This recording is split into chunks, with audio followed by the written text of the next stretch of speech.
Hello Eurovision fans, and hello Finland. The Rasmus have won Uuden Musiikin Kilpailu, Finland's national selection for Eurovision 2022 with their song Jezebel. They won in a landslide, topping both the jury vote and the public televote. But we could call this landslide a manslide because our man Laurie was looking very well oiled, very fit, very shirtless, very recently shaved. Devon! Hey, William! Are you ready to talk about it? Let's do this!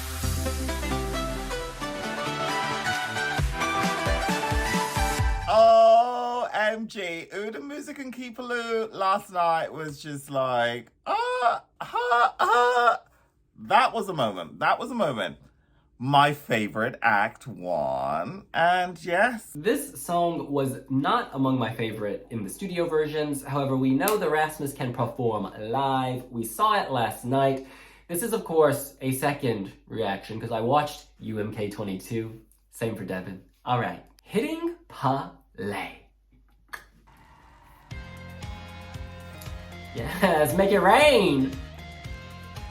I love the yellow accents. Oh, I really like the black and yellow aesthetic of this. Oh, that's a look. Don't you just love Lowry? More mascara than a Maybelline factory. Yellow microphone. I'm living for that. Oh, yeah. Chic.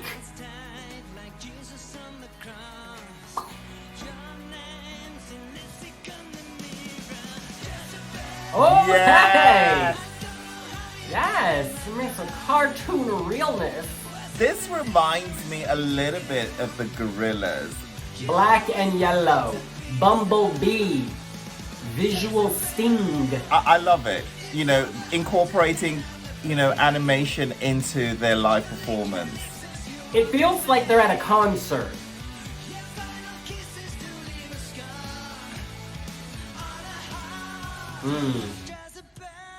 Jezebel. This cartoon gets around. Where is she going? Not the grocery store, let me tell you. Oh, I like that whiplash with his microphone. You see, I missed that when I saw it live. I really like Laurie's kind of chic bag lady look. I bet there are a bunch of cats in his handbag. Oh, Emilia's energy is just beyond amazing. She brings a lot into this new lineup. Just fired up, passion. Oh, Jezebel transforming herself, morphing, woman of the street, bird of prey. Oh, yes. Yes. Or rather, predatory bird. Show me those Honolulu abs, hunty.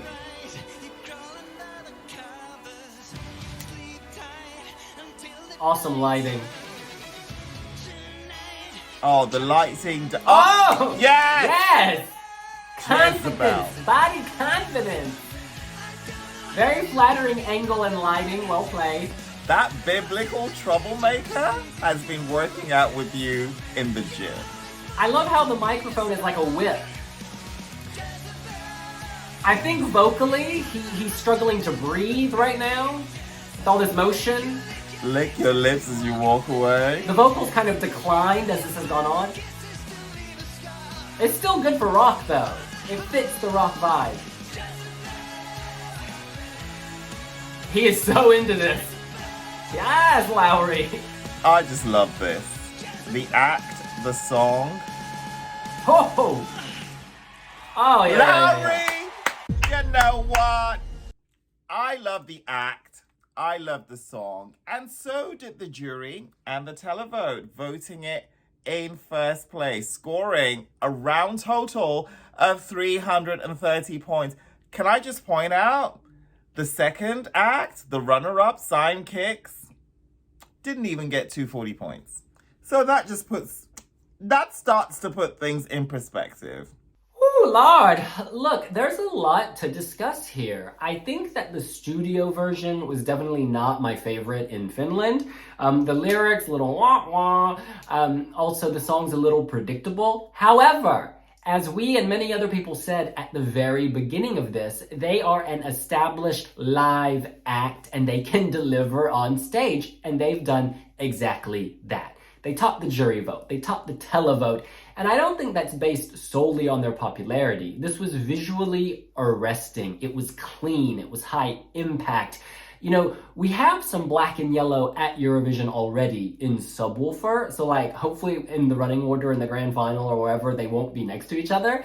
But this is amazing visually, it really is. I think it's simple. You've got the cartoon graphic of Jezebel cast as a rocker. You've got the black stage with the rain, very Christian Kostov. Love that rain, make it rain. And then you've got the band with yellow accents. Keeping with the theme of their music video and many of their visuals, it just works. Eurovision is a TV show. Yes, a TV show watched on TV. So the visual really does matter. And I think this will grip a lot of people. Desmond Childs was the co-writer of this song with Lowry, and they've done a great job. This song was composed in like no time. And yeah, you know, sometimes a flash of genius, you don't need to labor over it. And this feels easy. The live performance, I like the hues of yellow piercing through the black. It's a really strong visual juxtaposition that is pleasant to hang on to. I like the animation at the back. I love the whole look of the band. I mean, it's really good rock, really good melodies, really good choreography, really good synergy. The part where he takes off his yellow mink coat, I'm all over that. You know, like, I'm just like, okay, this is like the moment of climax. I love this. I really like this. The other thing that really sells this is the lead singer's presence. Lowry knows how to perform. You saw it. He was living every minute of this. I like the outfit. It's very crazy. It reminds me of that character in Home Alone with all the pigeons. You know, when Kevin meets her, when he's like lost again in the city, and she has like, yeah, the pigeon lady. Except a high fashion chic version of said pigeon lady. His hair is very complicated, very complex. Nesting could be happening. It actually reminded me of sort of in kabuki Japanese theater, the elaborate headdresses. There was just a lot going on there. And again, the jet black nature matched the staging. Good interaction with him and the guitarist, leaning against each other, flesh to flesh, skin to skin. And again, the other bandmates styled to perfection. Some people have described this song as safe. And I can understand that. However, I think the visuals take this out of the safe space and give it the edge. So you have the melding of a safe song with that really gritty, edgy, dark look, and that works. You have to look at the package in 360. As we know, many people don't even listen to lyrics. Many people just listen to the chorus. And I think that will be the case here. I actually don't understand all the lyrics when I listen, and I don't mind. I don't mind that I don't necessarily hear what words are coming out. I think that the chorus is catchy enough to kind of counter that. Okay, reservations here. Lowry's vocals, this was not his finest hour.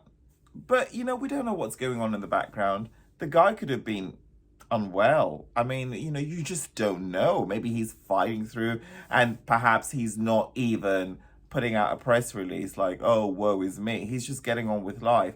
Yes, but this is a song that needs to move forward. This is a song that, you know, he can fine tune all of that heading towards the Eurovision grand final, shall I say, because this is also not for the Eurovision semi-final. This is moving forward. I'm very confident about this.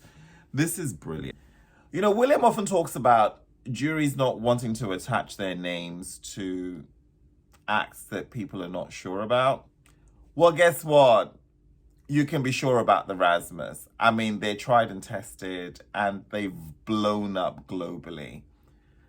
This is not In the Shadows, but this sounds like a follow-up to In the Shadows, which is a great thing. They're not repeating themselves, but their signature weaves through their work.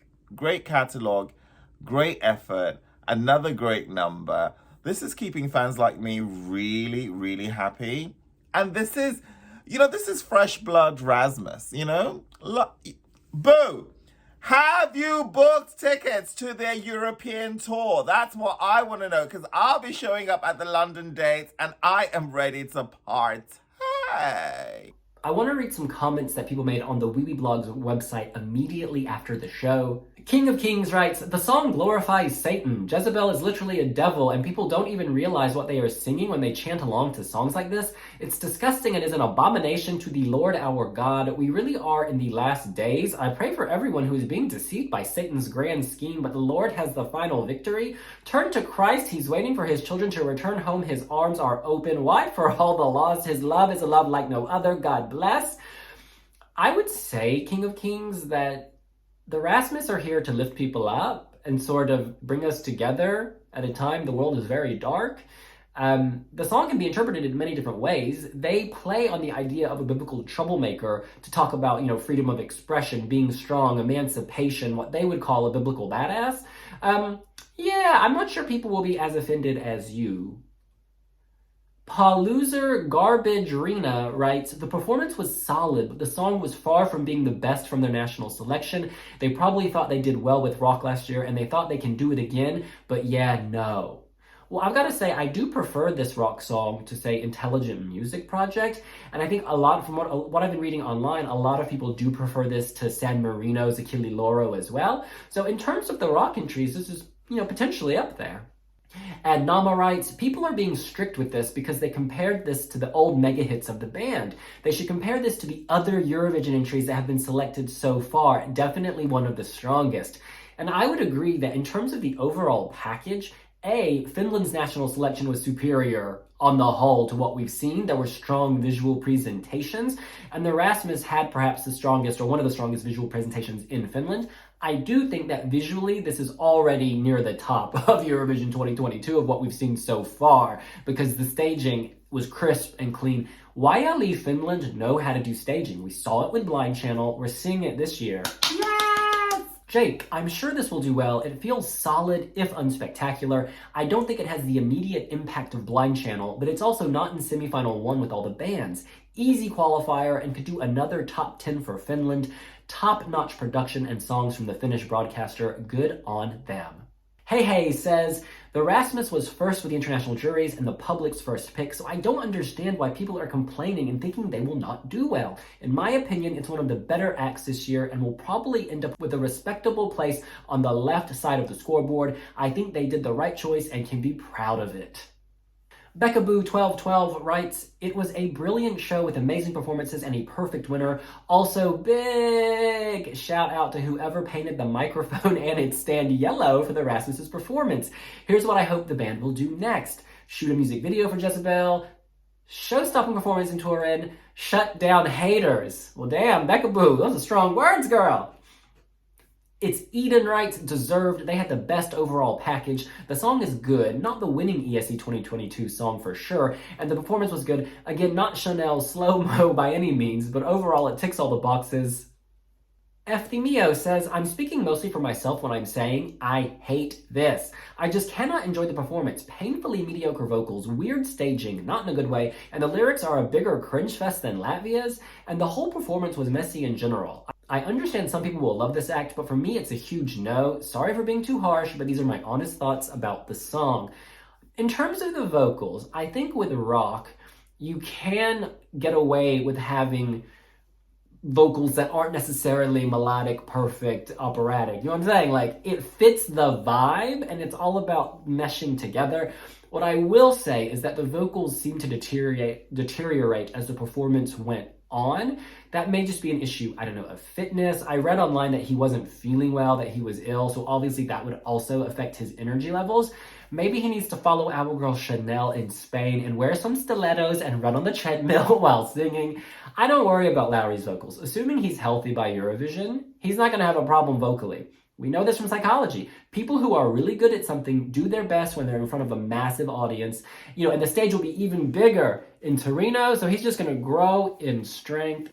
Darren says, I really like the black and yellow aesthetic, but yeah, well done. Excellent choice, Finland. Great to see the Rasmus back in action again. I think Finland will do good this year, predicting 10 to 15 in the final. Alex says, I like the song a lot. Memorable. Lowry shirtless is also cool. I don't like his hair though. Looks weird. I am digging the animation and the yellow color. Thank God they did not go for black like Blind Channel. Vocals can improve. Pre-recorded vocals will also help. Jillian says, the stage design made the whole venue feel like Pink's The Truth About Love album release party, which made it look like a real concert. Great performances all around. UNK seems to dismiss using backing track every year, Axel 2021 for example, which is a disadvantage on songs that rely on certain sounds, like Sarah Alto with Monster. Love Jezebel, it's nice, soft rock. The yellow-black theme goes really well, and I bet this will look incredible on that beautiful stage in Turin. And I think for me, that's ultimately one of the strongest points. They are a great live act who make you feel like you're at a rock concert. We felt that with Blind Channel last year. We felt that with the winners, Måneskin. That's really important. This is all about that X Factor. Lowry has it. He's got the look. He's got the makeup. He will have the voice when he feels better. I'm feeling good about this. Going to the final, no doubt. How it will do in the final will depend on the mix of songs, but I think with this staging, they're definitely gunning left-hand side in the final. And just so you know, Finland is performing in semi-final 2. They've been drawn into the first half. They'll be competing alongside Australia, Georgia, Cyprus, Serbia, Azerbaijan, San Marino, Israel, and Malta. And in the second half of that semifinal, it's Montenegro, Romania, Czech Republic, Poland, Belgium, North Macedonia, Sweden, Estonia, and Ireland. Interesting that San Marino's Achille Lauro, who also has a rock song, will also be in the first half of semifinal 2. Hopefully and predictably, the producers will space them out because it would be a little repetitive. Granted, their sounds are completely different, but again, 2 acts performing rock, giving you a concert vibe, keep them apart. The Rasmus, are you on Pinterest? When I interviewed Lowry, it was such a moment. And I was just about to ask him about Pinterest. And then, let's just say that moment just ended. So, this is my opportunity. The Rasmus, are you on Pinterest? If you are, follow Wiwibloggs. You know, I'm sure that mood board is filled with lots of yellow furry coats, yellow accented microphones, yellow accented everything, honey. And to everybody else, follow Wiwibloggs on Pinterest.